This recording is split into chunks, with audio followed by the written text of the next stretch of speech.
Silk arrived in France around Renaissance, coming from Italy and to Lyon. Lyon kept the fabric part of the silk and Saint-Étienne took the ribbon part. There is an expertise in the region of Saint-Étienne around ribbons. Silk ribbons at the beginning, and now all kinds of ribbons, of course. This company, Julian IV, started in 1864 with my great-grandfather.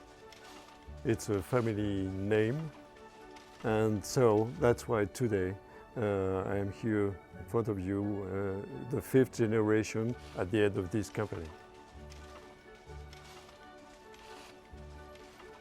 We have kept old machines that wove silk ribbons for years and years and decades and centuries before today, because these old looms have a way of weaving that on modern looms you can't make it.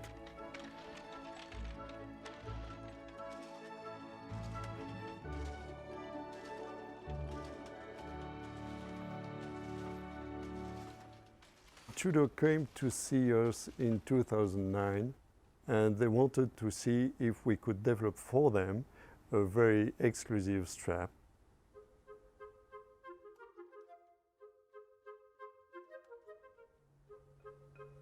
If you want to have a nice quality in a textile strap, you have to use thin yarns in a big quantity. If you use big yarns in a small quantity, well, you get a textile strap, but it's cheap. On these looms, you will get only 6 meters a day.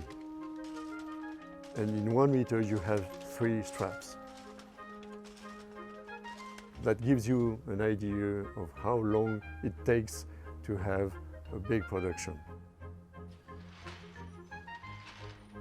When we use our technique, what is important to know is that the type of yarn we use, the number of yarns, we cross that to get this specific thickness, this touch, how comfortable it is, and how durable it is compared to other textile straps that you can see on the market.